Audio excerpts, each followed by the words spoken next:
Good morning, British and American culture. We successfully completed our second quiz yesterday. I say successful because there was increased participation. Now, there is still room for improvement because I believe 41 students completed the quiz. I have talked to as many students as I have been able to about how to do it properly, and I think at this point, this is week 5, we are far enough into the course that you should know what's going on, you should be able to follow, you should have a textbook. I have one student that's out of the country, and I offered to mail a book to that person, but they haven't responded to me. So at this point, the textbook is going to become more relevant. I'm going to ask you to start reading to support the things that I say. So first of all, keep doing your cyber lecture. Keep logging in every month, every week. That's important. This week is Chuseok. Because it's Chuseok, I'm only going to do this video lecture. There's only one for this week.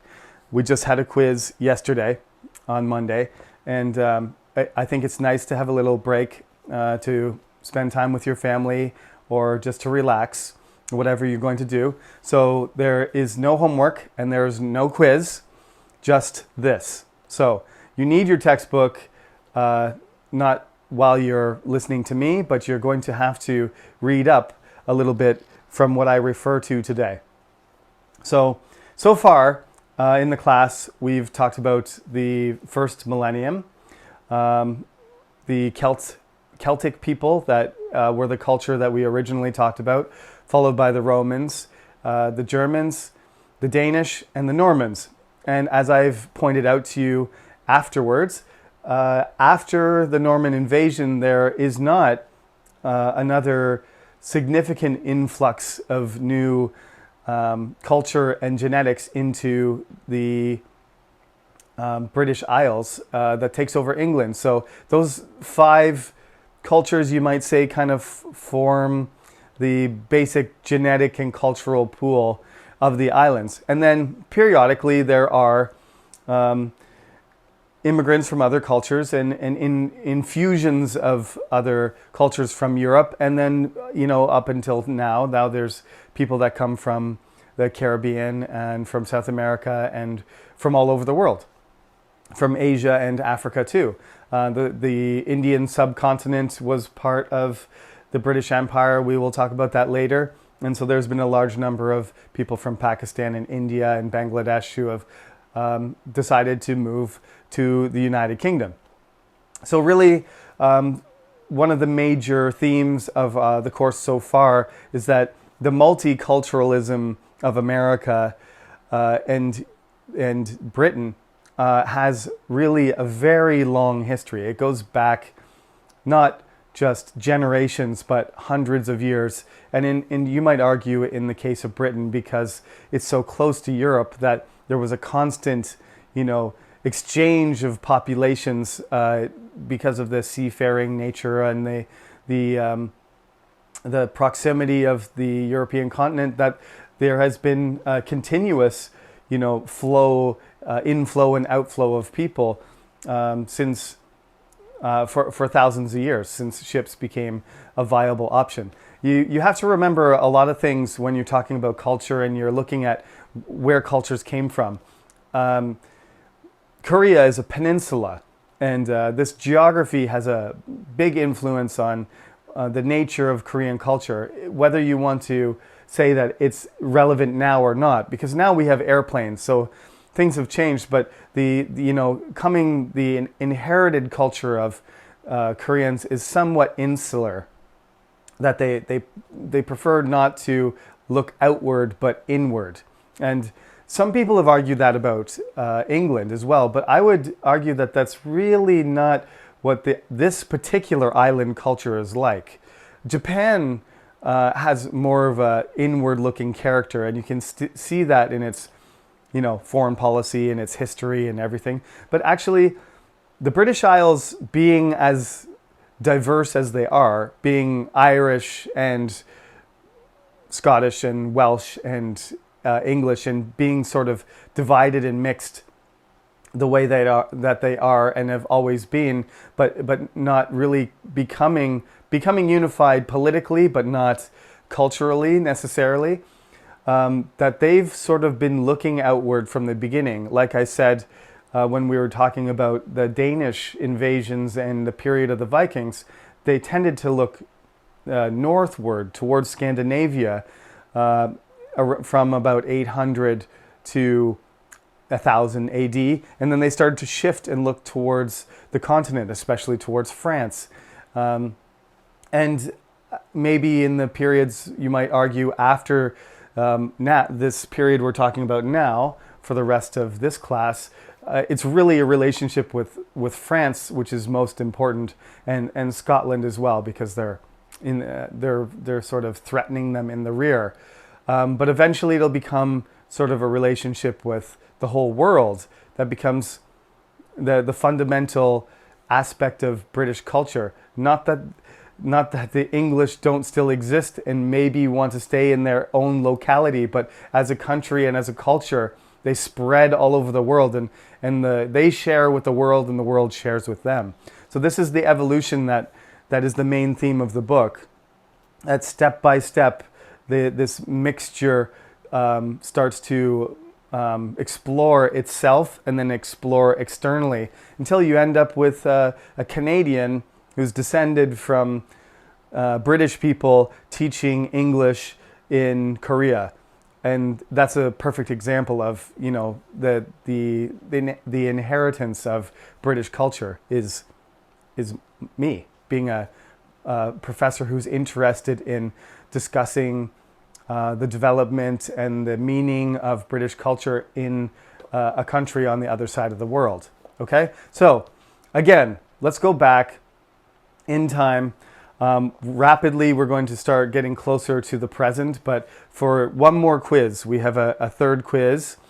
It's not going to be next week. I'm going to give you a break, and I'm going to talk today, and then next week we'll continue and add a little bit of the, more familiar stuff like Henry VIII and Shakespeare next week, and that will cover the material for the third quiz, which will be, I will announce the date when I do my lecture next Monday after Chuseok. For now, though, I would like to finish off the Middle Ages, the medieval period, by discussing plagues, peasants, and revolts. Okay, so we ended up last lecture talking about the Magna Carta. That happened in 1215. And roughly 100 years later, the Magna Carta was still not really a significant thing. The ideas in the Magna Carta, as I pointed out, were very important. And looking backward, we can see it's the beginning of parliament, justice, and even the roots of democracy, the limitation of executive power and absolute power in the king. These are all things that you can see as sort of like, plants starting to bud and grow in the spring, but not developed. And the kings and the church and the upper class people did their best to make the Magna Carta disappear. Right afterwards, King John asked the Pope to declare it, to cancel it, to declare it null and void, which he did. So he made it a document that was illegal. But periodically, Parliament or wealthy barons would produce the document, and when the king was in some sort of trouble, usually financial trouble, they would ask him to reaffirm it, sign it again, declare that it was valid. So they continually referred to the Magna Carta going forward. So that's one of the main themes in the British and American culture that I'm trying to communicate to you is this kind of struggle between the people who are in power, especially wealthy people, the church, the wealthy people, the upper class, and everybody else. One of the main things that British and American culture claim as benefits that they have spread around the world, whether the way that they did it was fair or appropriate or their right or not. But one of the things that they claim that they have done, America being currently still holding on to this idea that they are the leaders of the free world, although you can see that leadership is really in question these days. But for the last 100 years or so, it has been America that's been attempting to influence other countries to make their citizens have more rights. And all of these things that we consider modern,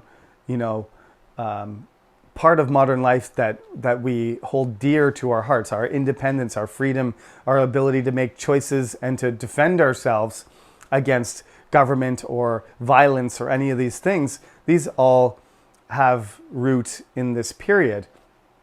Again, Magna Carta being the most famous document, but it's not really the Magna Carta itself. It's just all the events that caused this friction between the upper parts of the chain of being and the lower parts that were stuck there in slavery. And they needed to essentially break that chain of being in order to create the society that you can see today. So everybody can identify with this from any culture. It doesn't matter if it's an Asian culture or African or South American or Canadian culture. You all can identify with this feeling that I should have certain protections and that my country should guarantee them and people can't take them away. But those things didn't exist. So they had to be won. There had to be a struggle and a fight, right? And how did it happen that the people could win? Well, in England, part of the reason was that the kings were usually in trouble in terms of their financial situation. They constantly needed money. And some historians have said that if the kings of England were better able to support themselves financially, that they never would have evolved into this, constitutional monarchy, democratic society, because the kings would have just done what they wanted. They wouldn't have had to ask for money. And that's the whole thing about Magna Carta, is that John is trying to fight wars with France, but he can't fight the wars without the support of the barons because he needs money. So, unfortunately though, after the Crusades and after John has long gone, 100 years later, the weather turns bad and there's a terrible famine. It's called the Great Famine, and it's nearly exactly 100. It's not just 1 year, but it's multiple years. This period is wet and cold, and the weather is unpredictable, and this causes everyone to get sick and to not have enough to eat, to starve. It's an economic problem and a health problem. It happens all over Europe. The period before that, from about 1000 AD to the middle of the 13th century, was called the Long Summer, because temperatures were warm, the amount of rain was reasonable, and the winters were mild. And so the amount of food that was produced in Northern Europe was higher. So the population had increased. So the population was probably, the British Isles was probably overpopulated. And then we have this series of terrible harvests where everybody can't make enough food and people start dying off. And so this great famine causes a lot of hardship economically and in terms of social health, and every society in Northern Europe suffers. And then after this great famine occurs, which is a disaster unto itself, an even worse disaster follows a generation later. And it is the Black Death, which Huksabyung, if I'm saying that correctly in Korean, It's very famous. Everybody knows about it because it was the worst disaster in European history. The Black Death makes the coronavirus look like the insignificant a sniffle. Okay, so I know that 1 million people have died from the coronavirus, which is a horrible tragedy, but that represents a tiny fraction of the world population, whereas 30% of everybody in Europe died during the Black Death, which, if I'm not mistaken, there's something like 750 million Europeans, and now, so that you would be talking about something like 200 million or 250 million people dying in the course of about 20 years. So this event, which you should read in the textbook about, it represents the most severe obstacle in European history, period. So it really defines the Middle Ages completely. There's like before the Black Death and after the Black Death. Before the Black Death, there was a lot of people, there was a long summer, there were conflicts that were generated by having too many people. I mean, some people didn't have jobs because there was too many people and not enough work. There was extra food and the economy was better and people were traveling more. Everything suddenly shut down. Now, the cause of the Black Death, of course, is the saliva on rats. Then the rats were, the saliva on fleas. Then the fleas were carried on rats. And the rats, of course, scampered all over the place because with the overpopulation of countries, because of the good harvest, there tended to be a lot of concentration of people in cities, just as there was previously in Roman times. So the population of Europe was rising, but sanitation was horrible. And then the famine came along and sort of damaged everything in terms of buildings, people, maintenance, sanitation, transportation. It was already economically, Europe was already damaged. And in terms of health, individuals had weakened immune systems from not eating enough. So this compounded the Black Death, the effect of the Black Death. When the Black Death came in, people's immune systems were not prepared. Things were not clean. People were weak already. There weren't enough workers to do certain things, and it caused devastation wherever it went. And it would come through, just like the coronavirus, it would come through in a wave and make a whole bunch of people sick and kill people, and then it would go away and it would seem to diminish. And then several years later it would come back and it would go through the whole population again and kill another group of people. And during this, you can imagine the response of British people was to wonder if this is what life meant, that life was being taken away from them because they were being punished. Was it some sort of plot by Jewish people or by heretics or people who were, practicing strange religions or worshiping in a different way? They looked for all kinds of places to blame because they didn't know that it was caused by a disease. They didn't understand. There was no virology or bacteriology. They had no idea what caused a plague. They didn't even really realize that the fact that they were living in incredibly dirty conditions, especially in London, just throwing their own waste. There wasn't proper running water or pipes or separation of drinking water from regular water and wastewater. It was just a disease. It was a petri dish for disease. So the Black Death was sort of unlike the coronavirus, where we do social distancing and we wash our hands and we put a mask on and we protect ourselves as much as possible and we keep our environment clean. These people were doing the exact things that they shouldn't do. Sometimes their solution was to, remove some blood, because they thought their blood was contaminated, so they would take blood out. They were basically living in dirt and garbage. They were tightly packed together in small houses in rows. Nobody was concerned about coughing or wiping their nose and then wiping it on other people. There was no chance that you weren't going to catch it. Some people survived it, but probably the whole population was infected because nobody was going to escape being infected because the environment was perfect for spreading everything.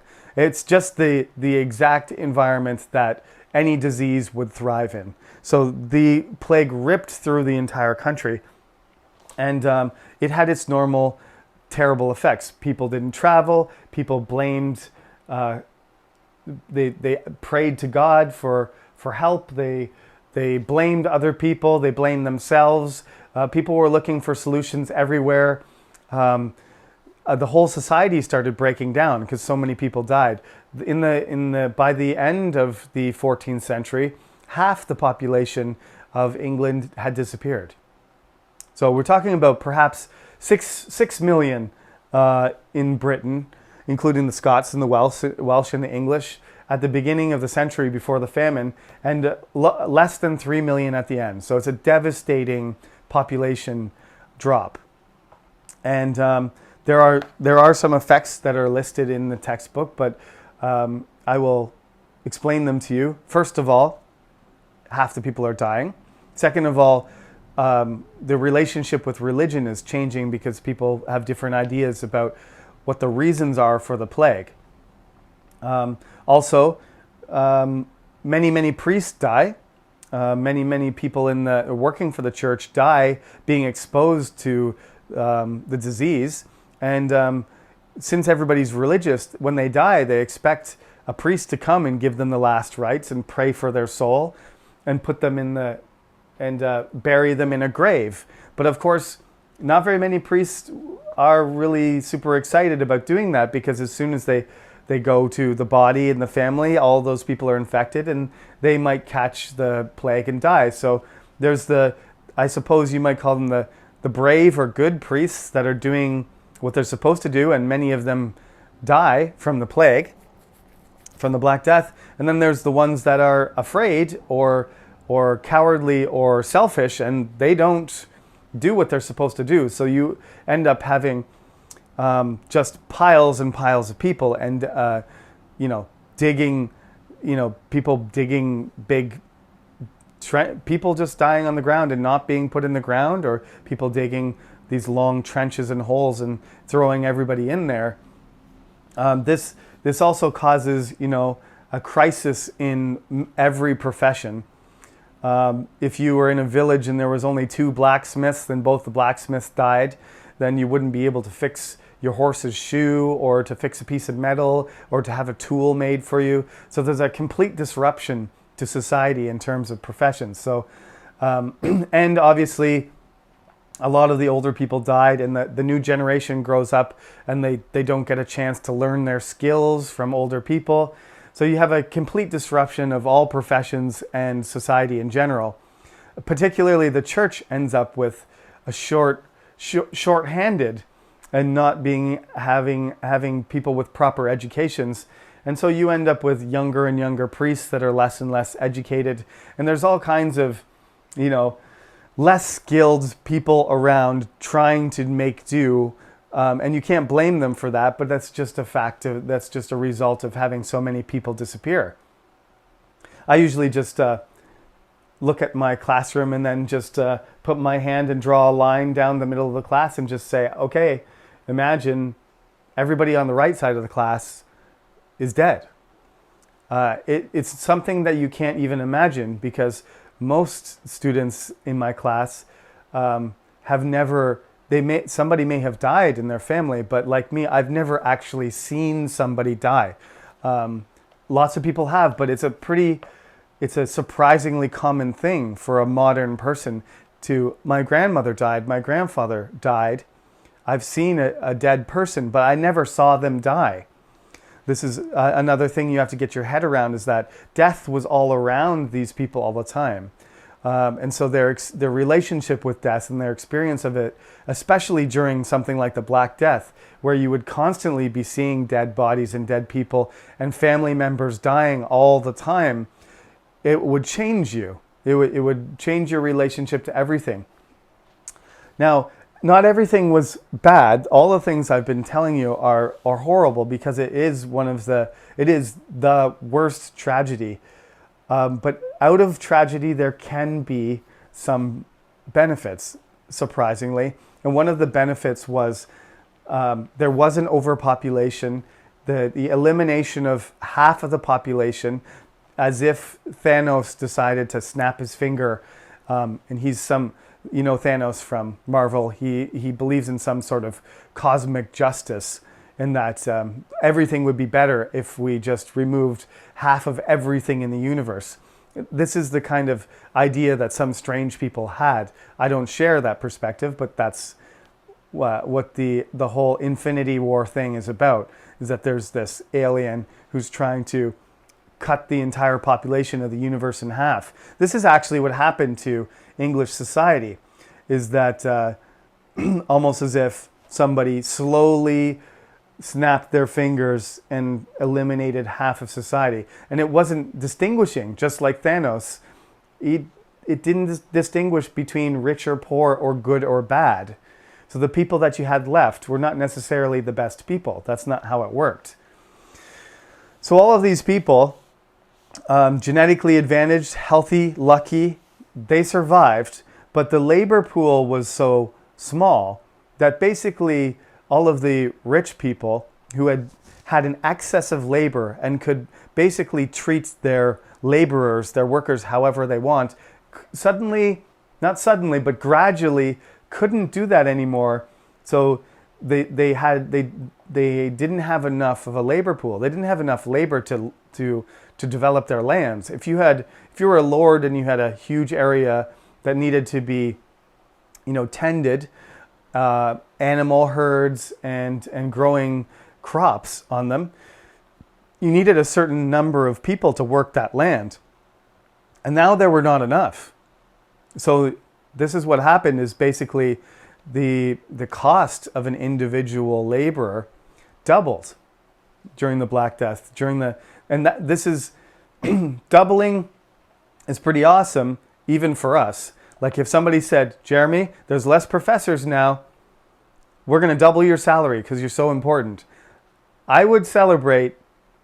I don't know what, I'd buy something for myself. I would be super excited and thankful for that increase in salary. But this is even more significant because in the Middle Ages, generally, I'm supposed to get a small raise every year because there's something called inflation. So that the cost of things goes up. So I have to get a raise in order to be able to buy the same amount, right? But if I doubled my salary, I'd be like, well, I'm ahead of inflation for 30 years. That's great.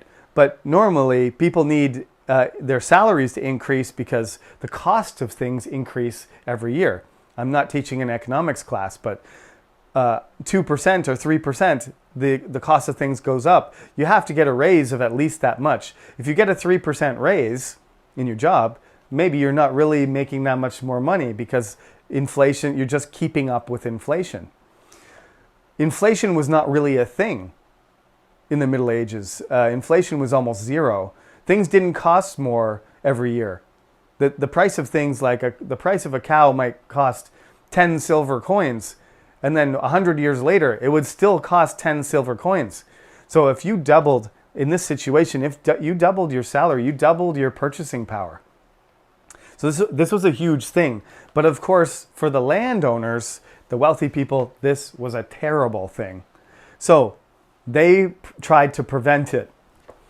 And that's what brings us to the Peasants' Revolt in 1381, is that King Richard, the boy King Richard, and his government were doing their best to prevent those changes from happening. So you remember, William came in, and William actually owned the entire land of England. And then he gave it back to his followers and to the church. But he owned everything. When he conquered England, that was one of the questions on the quiz, is the king owned everything. And then out of his own generosity, he gave it to the knights and the future dukes and earls that would serve him. And he gave it to the church. And he kept about 20% or so for himself, right? But by this time, it's much less. The crown owns a smaller amount of the land. But in general, what he's looking to do is keep everybody on their land working for other people in this strict kind of triangle that we call feudalism. Now, the chain of being likes this. It's a nice strict order. You got the king at the top, and then you got all the rich people, ranks, all the way down to the, the minor nobles and down to the free peasants and the slaves and servants at the bottom. But because of all these people dying of different parts, the triangle kind of collapses. And there's castles that have nobody in them, basically. There's abandoned fields. There's villages that have collapsed because of certain important people and families not being there. So there's people moving around, wandering, begging, trying to find work. And then there's landowners that are just begging people to work for them because they don't have enough workers. So people are moving around a lot more than they would have before, and the government doesn't like that. It's not good for taxes, and it's not good for revenue. So they try to fix the amount of money that a worker gets paid and across everywhere. It's like the reverse of a minimum wage. They make a maximum wage. And they say you can't leave the land you're working on. You're not allowed to leave the land where you are, and you have to work for a certain amount. And you have to pay a tax to the king. Everybody has to pay a head tax, a poll tax, it's called. And these three things, after these people have suffered, many family members, friends, neighbors, people they know have died, and they've started to make more money and have a better life, they decide they don't want to listen to the government. Richard II is a boy king, but he's got, lands in France. He's trying to fight, a war and fund his war at the same time. So he's trying to make more money, but there's less people and the economy is damaged. So these people don't want to pay taxes, and they don't want to have their freedom of movement restricted. And they certainly don't want to be paid less just because they're wealthy landowners and the king wants to make more money. So they all gather together and they riot. They protest, they gather together, and they head towards London. And on the way to London, they destroy any contract, any sign of a wealthy person's power. They free people who are in jail. They burn things and damage things everywhere they can. And then they go in to meet the king.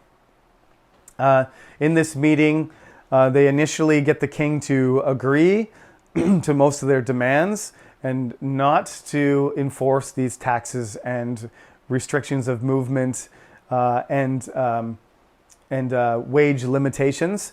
So some of them start going home, but they continue to negotiate. And the leader of the rebels, a man named Wat Tyler, has a meeting with the king where he is killed.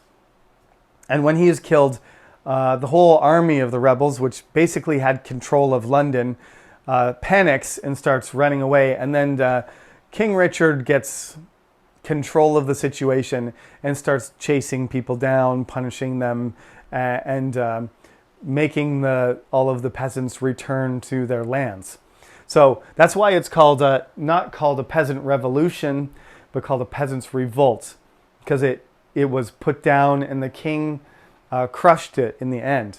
However, being smart enough to realize that these were things that were going to continue to be problems, King Richard and his officials decided gradually over the next generation to give the peasants what they wanted. And that's why this word evolution is key to our class, is because they did this action.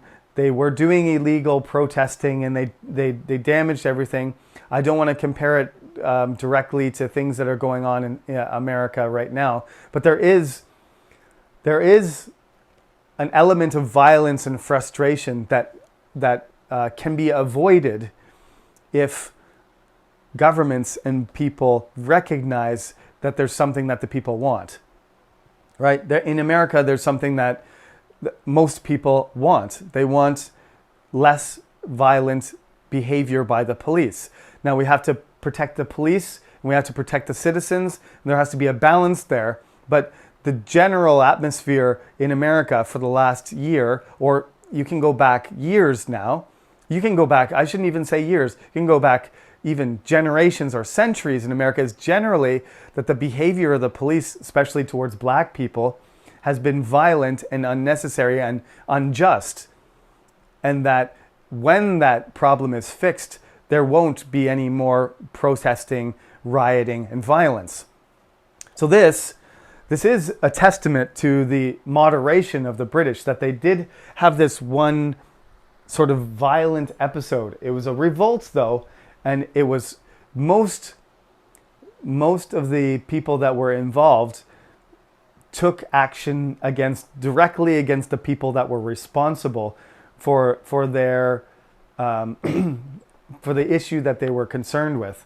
They didn't attack random people. They were going after wealthy people. For example, the uncle of the king, John of Gaunt, had a big palace in London, and the palace of, I think it was called the Palace of Savoy, that he had built from the profits of war. And the peasants ran in there and burned the whole thing and killed people in the palace and burned it down and destroyed it. And John of Gaunt wasn't there, lucky for him.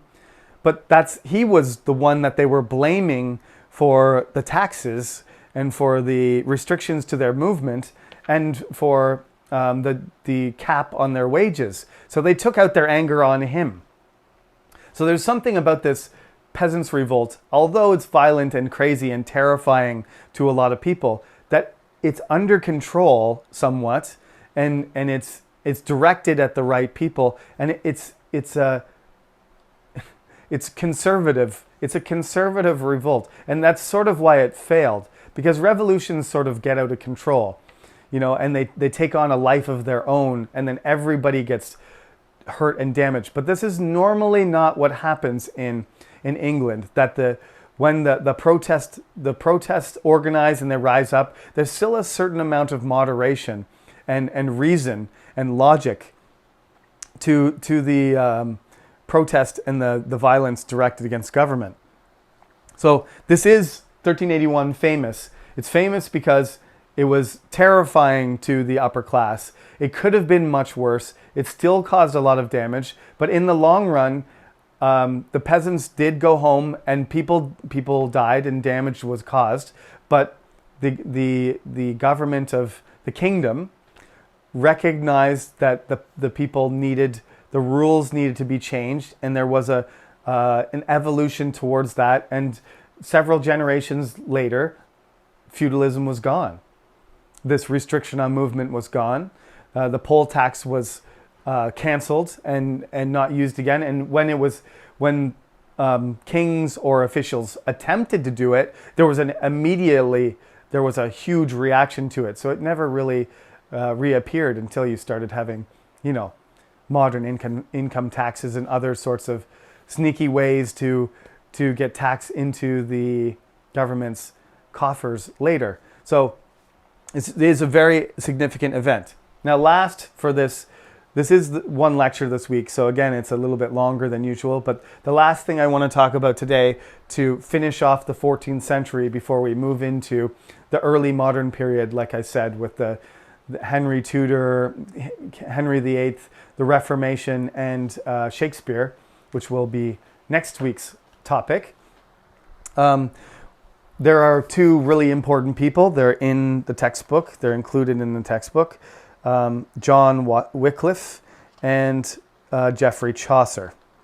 And I picked out these two particular individuals because their effect on the culture is profound. Chaucer, because he basically puts down English in a written form that is recognized as high class. He includes a lot of French vocabulary, and he comes from a certain part of England, and the way that he writes generally becomes the way that London English develops. So Chaucer is often called the father of English, and in his epic poem, the Canterbury Tales, which is related to, of course, Thomas Becket, the Archbishop of Canterbury and later saint that I referred to in a previous lecture.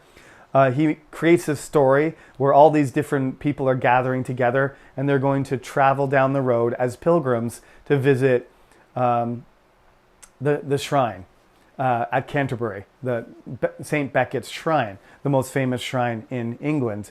And in telling the story, he goes from each character gets a turn to tell a story about themselves, and you really get a sort of broad sample of what different people were like, and what the perspective of those types of people were like. There's a priest, and there's a knight, and there's there's young people and old people, and there's rich people and poor people, and there's a woman who's been married. The wife of Bath has been married 5 times, and he writes in these roles of people. There's a townsperson.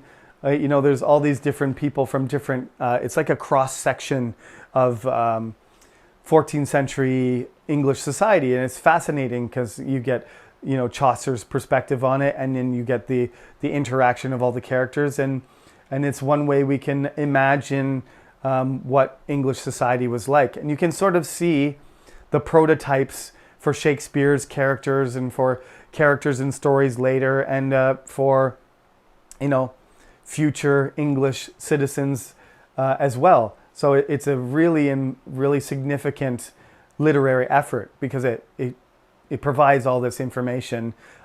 Plus, it's just beautifully written as well. It's very poetic.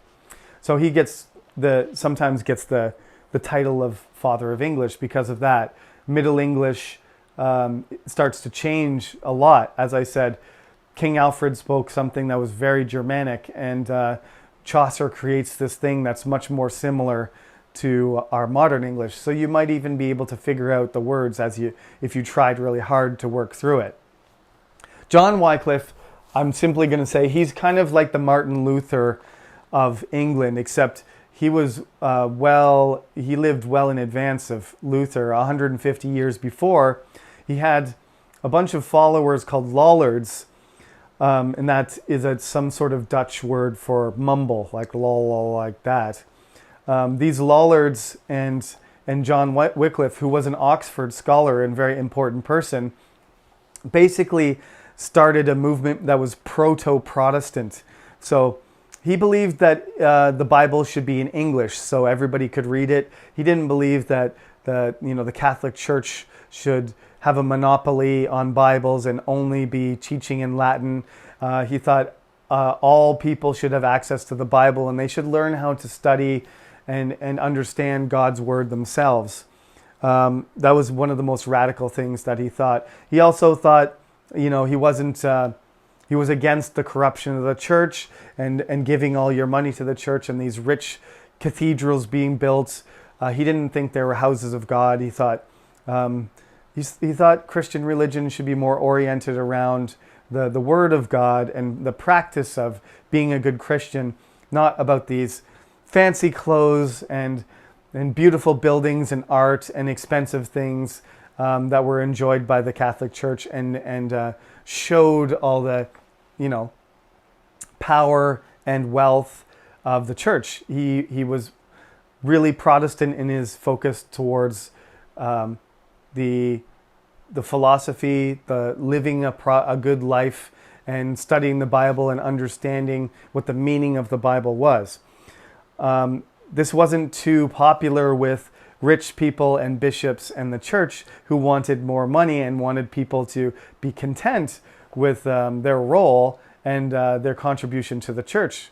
So he was very unpopular with the king and anybody who was high class. So his movement became illegal, and it never developed into a revolution, a religious revolution like Martin Luther's did. But he did do this, and his ideas did affect a lot of people, and even Martin Luther indirectly was affected by John Wycliffe's opinions and his work. So he's a very intelligent man, and he had a very, once people in England started to be able to read, they read Chaucer, and sometimes they read Lollard Bibles, and they read other things of English. And as people started to read, it would sort of set the foundation for the Reformation in England when Henry VIII undertakes it 150 years later. So these are the events that you have to know today. Like I said, for this whole section, keep in mind, one of the things I want you to remember is try and imagine that you were a person living at that time. When I ask you a question on the midterm, and we will have a Zoom lecture before the midterm, so don't worry. But when I ask you on the midterm a question about what was it like to live in the 14th century, this is the kind of thing that I want you to write. Okay? And if I ask you a question like, who were the main cultures that invaded England in the first millennium, you should be able to explain to me what cultures they were and what influences they had on the development of later British culture. Okay? These are the types of questions that are going to be a short answer type on the midterm. We'll talk about that later. But for now, thank you for doing your 2 quizzes. If you still haven't figured out how to do the quiz, you got to get on top of that. We've still got 10 people that aren't writing them or getting them completed at least. And enjoy your holiday. And there's no homework except for you to hand in your assignment about a British event. And that's all there is to it for today. I apologize for taking longer, but this is it. There is no second video lecture this week. So have a great holiday, and I will see you next Monday.